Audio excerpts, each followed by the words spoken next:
Assalamualaikum warahmatullahi wabarakatuh. Perkenalkan, nama saya Muhammad Khairil Anam dari Prodi Ilmu Al-Quran Tafsir semester 1. Insyaallah dalam video ini saya akan menyampaikan materi tentang mukjizat Al-Quran. Al-Quran itu adalah kitab suci bagi umat Islam, yang merupakan kitab yang terjaga keasliannya sejak turun pertama kali hingga saat ini. Lebih dari sekedar kitab suci, Al-Quran ini juga dipenuhi dengan kemukjizatan yang menunjukkan kebenaran dan kekuasaan Allah Subhanahu wa ta'ala. Kemukjizatan ini terwujud dalam berbagai aspek. Yang pertama yaitu mukjizat bahasa dan gaya sastra Al-Quran. Yang kedua, mukjizat ilmiah dan isyarat-isyarat Al-Quran tentang ilmu pengetahuan. Yang ketiga yaitu mukjizat hukum-hukum dan ajaran Al-Quran. Yang pertama yaitu mukjizat bahasa dan gaya sastra Al-Quran. Pada masa Nabi Muhammad SAW, Jazirah Arab itu adalah wilayah dengan budaya yang kaya akan sastranya. Bahasa Arab itu menjadi bahasa yang paling berkembang dan dihormati di dunia pada saat itu. Suku-suku Arab itu saling bersaing dalam menciptakan puisi-puisi yang indah, syair-syair yang puitis, dan cerita-cerita yang penuh makna. Bahasa Arab itu menjadi simbol kebanggaan, kecerdasan, dan kehebatan. Orang-orang Arab itu pada zaman dahulu itu sangat fasih berbahasa. Mereka memiliki kemampuan luar biasa dalam menyusun kata-kata, menciptakan irama, dan merangkai kalimat yang indah. Karena mereka menganggap bahwa tidak mungkin ada orang yang bisa menandingi keindahan bahasa Arab. Oleh karena itu, Al-Quran diturunkan dalam bahasa Arab yang indah, fasih, dan mudah dipahami. Karena Al-Quran itu juga memiliki irama dan ritme yang menakjubkan, sehingga mudah dia hafal dan memiliki efek yang menenangkan hati. Penggunaan kata-kata yang tepat dan maknanya yang luas menjadikan Al-Quran itu mudah dipahami oleh semua kalangan. Adapun dalil terkait dengan turunnya Al-Quran yang berbunyi, وَلَقَدْ يَسَّرْنَا الْقُرْآنَ الذِّكْرِ فَهَلْ مِن مُدَّكِرٍ. Di dalam surat Al-Qamar ayat 17 ini artinya adalah, dan sungguh kami telah memudahkan Al-Quran untuk diperingati, maka adakah orang yang mengingat?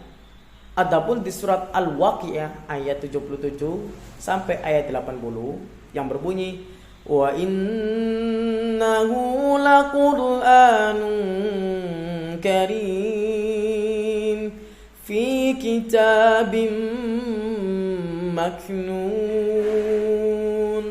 la yamassuhu illal mutahharun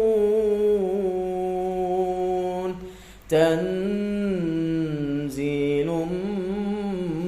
mir rabbil alamin. Yang artinya sesungguhnya Al-Quran itu benar Al-Quran yang mulia, di dalam kitab yang terpelihara, tidak ada yang menyentuhnya kecuali orang-orang yang suci. Adapun Al-Quran terkait dengan mukjizat tentang mukjizat bahasa dan gaya sastra Al-Quran ini, jika Al-Quran memiliki bahasa yang sangat indah dan mudah dipahami, mengapa banyak orang yang masih sulit memahaminya? Bahkan terkadang menafsirkannya itu dengan berbeda. Jawabannya itu adalah benar, karena Al-Quran itu memiliki bahasa yang indah, namun memahami maknanya merupakan proses yang kompleks. Adapun faktor yang dapat menyebabkan kesulitan dalam memahami Al-Quran, yang pertama yaitu kesenjangan bahasa. Karena orang yang tidak fasih berbahasa, yang tidak fasih berbahasa Arab, itu akan sulit dalam memahami makna kata dan kalimat Al-Quran. Yang kedua yaitu kedalaman makna. Al-Quran ini memiliki makna yang sangat dalam dan multi interpretasi. Masing-masing orang itu dapat menafsirkannya berdasarkan pemahaman dan pengalaman pribadinya.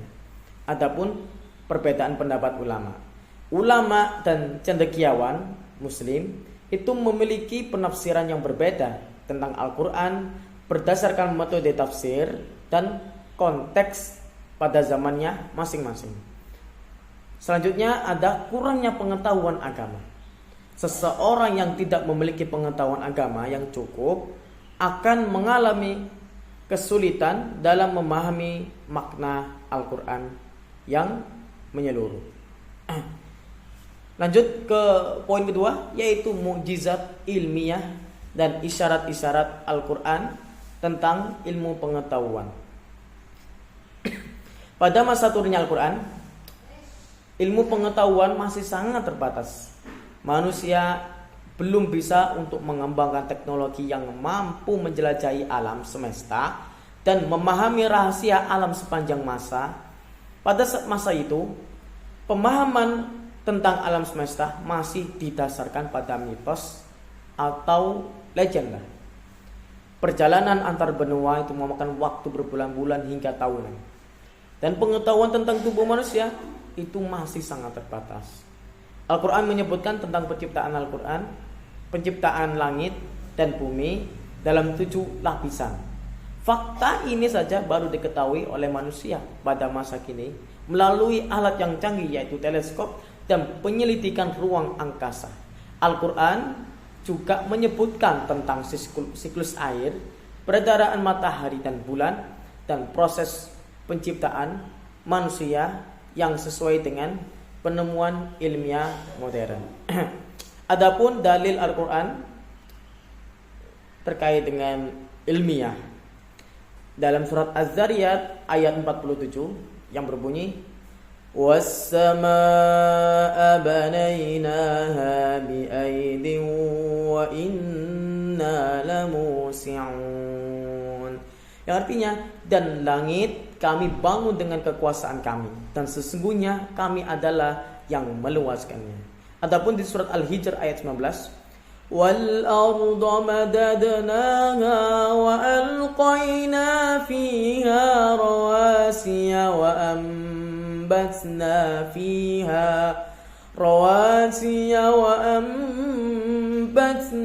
فِيهَا مِنْ كُلِّ زَوْجٍ بَهِيجٍ, yang artinya dan bumi kami bentangkan dan kami letakkan di atasnya gunung-gunung yang kokoh dan kami tumbuhkan di atasnya segala jenis tanaman yang indah.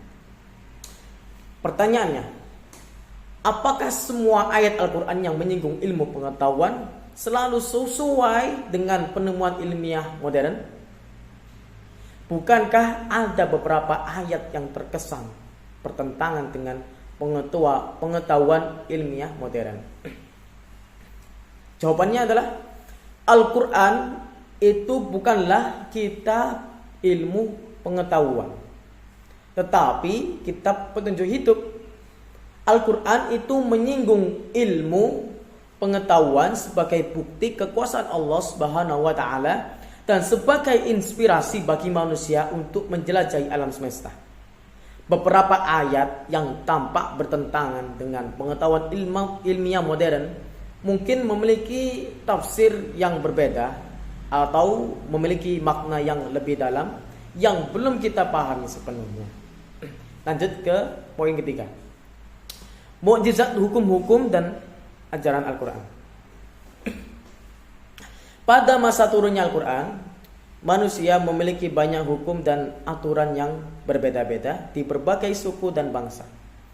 Hukum-hukum ini seringkali bertentangan dan menimbulkan kekacauan dan perselisihan. Masyarakat Arab pada masa itu memiliki berbagai aturan sosial, budaya, dan hukum yang berbeda-beda. Aturan-aturan ini seringkali tidak adil dan merugikan sebagian orang. Mulai dari hukum waris, hukum keluarga, dan hukum muamalah seringkali tidak menjamin keadilan dan kesejahteraan bagi semua orang. Contohnya, perempuan pada masa itu tidak memiliki hak waris yang sama dengan laki-laki, atau perbudakan yang masih menjadi praktik umum. Oleh karena itu, Al-Quran menyajikan hukum-hukum yang lengkap dan menyeluruh yang bersifat adil dan seimbang. Hukum-hukum ini mencakupi semua aspek kehidupan manusia dan menjamin kesejahteraan semua manusia, seperti tentang hukum waris, hukum keluarga, hukum muamalah, dan lain-lainnya. Hukum-hukum Al-Quran ini bersifat abadi dan tetap relevan untuk setiap zaman dan tempat. Al-Quran menjamin hak-hak perempuan, mengatur hubungan antar manusia dengan adil, dan memberikan solusi untuk berbagai masalah sosial, ekonomi, dan politik. Adapun di surat Ad-Duha yang menjelaskan tentang hukum anak yatim yang berbunyi, فَأَمَّا الْيَتِيمَ فَلَا تَقْهَرْ. Maka adapun anak yatim, janganlah kamu menzalimi. Adapun di surat An-Nur ayat 56, yaitu tentang hukum sholat yang berbunyi, وَأَقِيمُوا الصَّلَاةَ وَآتُوا الزَّكَاةَ وَأَطِيعُوا الرَّسُولَ لَعَلَّكُمْ تُرْحَمُونَ. Yang artinya, dan dirikanlah sholat, tunaikanlah zakat, dan taatilah Rasulullah agar kamu mendapatkan rahmatnya. Pertanyaannya, bagaimana bisa Al-Quran disebut sebagai hukum yang adil dan seimbang jika masih terdapat banyak aturan yang dianggap tidak adil, seperti hukum waris yang berbeda laki-laki dan perempuan? Jawabannya adalah, Al-Quran itu memang menetapkan hukum waris yang berbeda untuk laki-laki maupun perempuan. Namun ini bukan berarti tidak adil. Perbedaan tersebut didasarkan pada peran dan tanggung jawab yang berbeda antara laki-laki dan perempuan dalam masyarakat. Laki-laki umumnya bertanggung jawab atas nafkah keluarganya, sementara perempuan itu bertanggung jawab atas pengasuhan anak. Al-Quran menetapkan aturan waris yang lebih besar untuk laki-laki agar mampu menjalankan tanggung jawab tersebut dengan baik. Namun, Al-Quran juga menjamin hak waris bagi perempuan agar mereka tetap memiliki kebebasan finansial dan kesejahteraan. Hukum waris ini dirancang untuk menciptakan kesejahteraan dan keadilan bagi semua anggota keluarga. Ketiga kemujizat ini yang sudah saya bahas menunjukkan bahwa Al-Quran itu bukan kitab biasa, melainkan kitab suci yang diturunkan oleh Allah SWT. Al-Quran adalah pedoman hidup yang sempurna yang mampu menuntun manusia menuju jalan yang benar.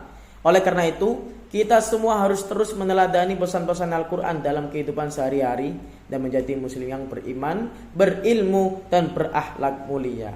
Demikianlah materi kemujizatan Al-Quran yang bisa saya sampaikan. Apabila ada salah kata maupun khilaf, mohon dimaafkan. Wabillahi taufiq wal hidayah. Wassalamualaikum warahmatullahi wabarakatuh.